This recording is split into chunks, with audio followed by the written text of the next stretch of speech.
आज भक्ति नो सागर छलको साणो सरा दानवी हळना देवळे ओ दानगी घेवना देवळे हे आज भक्ति नो सागर छलको साणो सरा दानवी हळना देवळे ओ दानगी घेवना देवळे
सागर छलको साणो सरा दानवी हळना देवळे ओ दानगी घेवना देवळे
सागर छलको साणो सरा दानवी हळना देवळे ओ दानगी घेवना देवळे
श्री राम जय राम जय जय राम श्री राम श्री राम जय राम जय जय राम श्री राम श्री राम जय राम जय जय राम श्री राम जय जय जय राम गोसाई जय जय जय कृपा करो गुरुदेव की नाई कृपा करो गुरुदेव श्री राम जय राम जय जय राम श्री राम जय राम श्री राम जय राम जय जय राम बोल द्वारकाधीश की जय। રામાપીરના નોરતાનો આજે ત્રીજો દિવસ. ગઈકાલે આપણે રામાપીરના નેજા વિશે વાત કરી હતી. આજે જે પ્રશ્ન પૂછવામાં આમ તો ત્રણ આવેલા છે, પણ એકનો જવાબ આજે આપો કે રામાપીરની શોધ આપણા ઘરે આપણે કરી શકાય કે ન કરી શકાય. એક પ્રશ્ન જે ઈ છે એના જવાબ કે રામદેવજી મહારાજની મૂર્તિ રાખીને તમે જોત કરવા માંગતા હો કે ફોટો રાખીને જોત કરવા માંગતા હો, અથવા તો ફોટો તે મૂર્તિ કાંઈ ન હોય અને કેવળ આરાધના દેવ તરીકે તમે જોત કરવા માંગતા હો, તો એના જવાબમાં આટલું કીધેલું છે કે જોત છે ને એ અલખના ધણીની થાય. રામદેવજી મહારાજનો વર્ષો પહેલા કોઈ અવતાર નહોતો થયો ત્યારે પણ જોત હતી. એ કઈ જોત હતી? એ જોતને જ્ઞાની પુરુષોએ એમ કીધેલું અલખની જોત હતી. અથવા તો કોઈ સંતો એમ કહે છે કે નિરંજન નિરાકાર કોઈ પ્રકાશ હતો એની જોત હતી. અથવા તો નારાયણનો પ્રકાશ હતો એની પણ જોત હતી. કોઈ શક્તિ જ્યારે પ્રગટ થઈ ત્યારે એની પણ જોત હતી. 52 જોતું છે આ દુનિયામાં. 52 શક્તિપીઠ છે, 52 જોત પણ છે. હવે 52 જોતમાં તમે કઈ જોત પ્રગટ કરો છો એ તમારા હાથની વાત છે. એક બાકસમાં 50 દીવાળી હોય ઓછું સમજાવવા આપું છું. એ બાકસ લઈને અને તમે દીવો કરો છો, તે કોઈનું કપડું જગવો છો, કોઈનું ઘર જગવો છો, કોઈની નીણ જગવો છો, તે કોઈ પણને કાંઈ પણ વસ્તુ ભૂહો પડ્યો એ જગવો છો, કોઈનો કપા જગવો. એક દિવાળીથી બધું કામ ત્યારે ન થાય.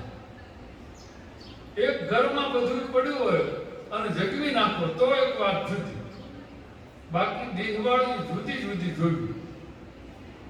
દિવાળી તમે વાળી સુધી ના પૂગીએ ને બીજી કરવી જ પડે, જગી ગઈ. ત્યારે જોતું ઘણી તમે હોય છે, પણ રામદેવજી મહારાજની જે આરાધ જોત છે એ જોતનો મહિમા આટલો જ કીધેલો છે. રામાપીરે એમ કીધેલું કે જ્યારે સમાધિમાં બેઠા ત્યારે એને એમ કીધેલું કે તોરા કુટુંબમાં કે હવે તમારી પેઢીએ હું પીર તરીકે આવી, પણ મારી નિશાની આ જોત. અને આ જોત હું જ્યારે આની અંદર સમાધિમાં બેસું ત્યારે હું જોત રૂપે આમાં પ્રગટ થાઉં છું. અને એ રણુજામાં જે જોત આજની તારીખમાં હું જે બોલું એ બધાને ખબર, આખા દેશને ખબર પડી જાય. એ જોત હજી આજની તારીખમાં એ ગોખલાની અંદર છે, એને તાળું દેવામાં આડી જાળી છે, તાળું દઈને રાખવામાં આવે. મોટો કાકડો હોય, મોટું દિવેલું ભર્યું, અને એની જે મસ્ત બને, એ મસ્ત જે બને છે એ આ તમને સમજાવવા તો એ જ્યોત જગવી હતી કોને? કોઈ વ્યક્તિએ નથી જગવી. રામાપીર સ્વયં જ્યારે સમાધિમાં પણોથી વાળી બેહવાની તૈયારી કરી ત્યારે એને પ્રથમ જ્યોત જગી. અને એને કુટુંબ જે હતું, સેવકો હતા, રૂપાદેવ, મામદેવ, જેસર તોરલ, ખીમણીઓ, કોટવાલ, દારદેવ, એ તમામ સેવકો તરીકે હતા. એને કીધેલું કે હવે હું જ્યોતના રૂપે રહીશ, તમે જ્યાં જ્યોત પ્રગટ કરો અને મારા નામની કરો એટલે હું આવીશ. પણ જોજો, મારી ઈમાનદારી રાખજો. હવે શબ્દ પકડજો બધા, નકરામાં સાંભળજો. મારી ઈમાનદારી રાખજો, જ્યોતના નામે અસત્ય ન કરતા, જ્યોતના નામે તમારા સંસારના ખેલ પણ ન કરતા. હું નિરંજન છું અને જ્યોતના નામે તમે કોઈ દિવસ કર્મ પણ ન કરો. રામદેવજી મહારાજે વચન આપ્યું, જ્યોતના નામે 3 કામ કરો તો હું હાજર થાય, હાજર થાય ને હાજર થાય. આમ 3 વખત બોલ્યા. હવે 3 કામ કયા એ સાંભળીએ. પહેલું, મારા નામની તમે જ્યોત કરી હોય તો પહેલા પ્રથમ તમે ગત તરીકે કરી હોય. ગત એટલે બધા મંડળ હોય, તે સેવકો હોય, બધા ગત કહેવાય.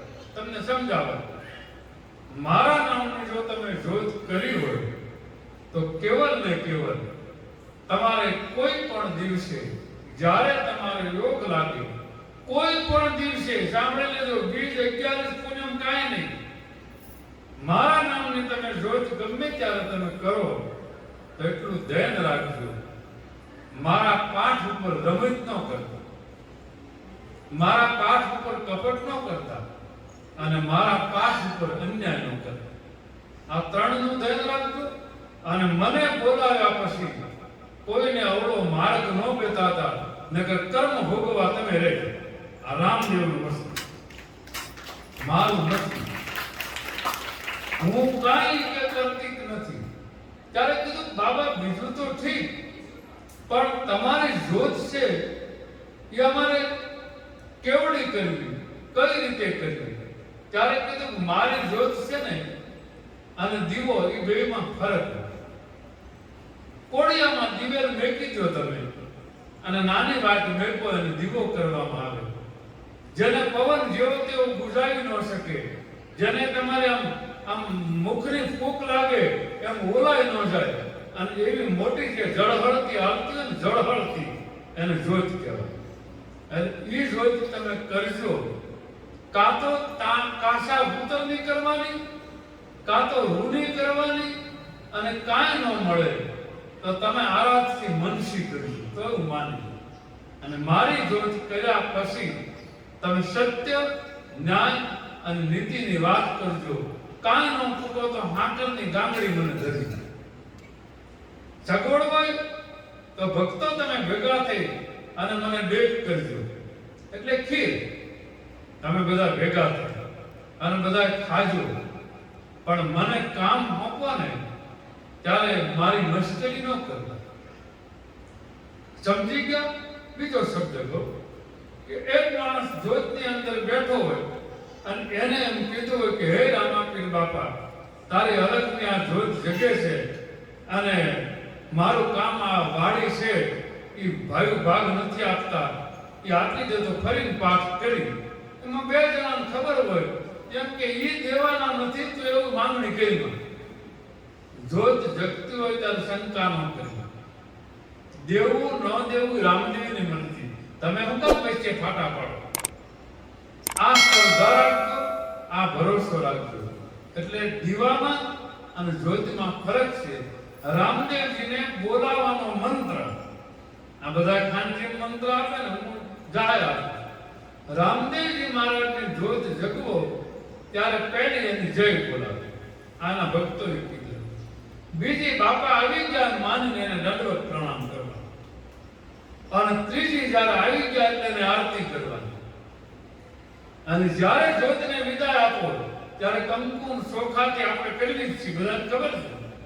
અને કંકુમ ચોખાન સાંકણા કરી અને જ્યારે વિદાય આપો ત્યારે કહેવાનું બાપા કાંઈ પણ ભૂલ્યું હોય તો માફ કરજે અને ફરી અમને આવો મોકો આપશે તારી જોત કરવાનો. એ કોઈ પણ જોત કરી એક જ્ઞાનના સવાલનો જવાબ તમે બાજોટ ઉપર જોત કરી શકો.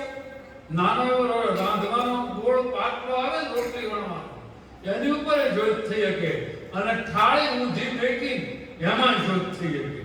એ કોઈથી ધણી ના પાડતો પણ તમારો ભરોસો મક્કમ રાખજો. આ જ રીતે રામદેવ પીરની જોતનો મહિમા એટલે જોતનો કાકડો મોટો રાખજો, દિવાજનું નહીં, અને એના ભરોસે રહેજો. અને મેં કીધું અસત્ય કર્મ એ કાંઈ પણ ન કરવું એ બધું યાદ રાખજો. એટલે આપણે અહીંયા રામદેવજી મહારાજની જોતનું જે મને પૂછવામાં આવ્યું એ જોત આપ બધા કરી શકો. અને બીજું મેં 52 જોતો આપણે અહીંયા જગવીતી રણુજાથી લાવ્યા. આપ બધા દર્શન ઘણા કર્યા છે ને અષાઢી બીજના. એ 52 જોતું મને એવું લાગે છે મારા હાથમાં રણુજાથી મળેલી જોતું મારે 52 જણાને ભેટ આપવાની, પણ કોને આપવું નક્કી નથી. હું નક્કી કરીશ અને કદાચ ઘટે તો રણુજાથી મગવી દે મારે ભેટ આપવાની. જે અહીંયા પાટલા ઉપર હતી ને તમે બધા દર્શન કર્યા ને સંતો બધા હાજર હતા. એ જોતું ભેટ આપવા માંગુ. શું કામ કે મારો સેવક હોય તે બીજાનો સેવક હોય, પણ રામદેવજી મહારાજની પ્રસાદીની રણુજાની જોત અહીંયા અમે લાવ્યા અને એ એને પ્રસાદીને આપી. અને એનું ગ્રુપ હોય, એના સેવકો હોય, એનું મંડળ હોય, એ સુખી થાય તો પુણ્ય મને મળે અને મળે. એટલે ભેટ મારે કોઈ પૈસા નહીં. મને એક જોત 35 આપી દુકાન છે રણુજા અને મંદિરે ધરી નાખેલી છે, પણ છતાં એને ભેટ રૂપિયા આપ્યા છતાં મેં એને દુકાનના ભાવે પૈસા પગે લાગી મૂકી દેવા. એટલે આપ બધા જેના ભાગ હશે અને મને કોઈ એવું નહીં લાગે દાન બાપુ સામે એવું કે મને માને 5 લાખ આપે એનું જોત આપી, મને પગ કસરે ને એને હું જોત આપી, મારી સેવા કરે રોવડે રાંધે એને જોત આપી, મને ઠાકર ગુજાડે એટલે હું આપી દઈ. પછી ઘટે તો 52 ની બીજી હું 52 લાવી લઈ. મારી હાટે 52 બીજી આવી ગઈ હું તમને બતાવું છું કાલે. પાછી મારી હાટે 52 હું તમને 2 લાખ ની લાવી. એ મોટું છે. આ 52 પ્રસાદીમાં દેવાની, પાછી ઘટે તો હજી 52 લાવી. પણ મને વિશ્વાસ છે કે જોને જોત કરી હોય ને 100 મહિના વરસ વિચાર કરજો, 12 મહિનામાં એકદાન કરો અને તમારા ઘરે બાપાને બોલાવો અને એવા આનંદમાં તમે ખરેખર હું જે આનંદમાં છોકરાએ નાચતો તો દીકરી હારે મને પગ દુખતા મટી ગયા. હા, તમને ન દુખાય એક વાત જુદી. એટલે વિશ્વાસ અને ભરોસો હોય તો કાંઈ ન થાય. એટલે એ વાત જે બેને કીધું 12 થવામાં 10 મિનિટ બાકી. અહીંયાનો જવાબ આવતીકાલે એક ભાઈના પ્રશ્નનો જવાબ છે કે ગુરુની પૂજા કરવાથી ફળ શું મળે. આવતીકાલે જય શ્રી રામ, જય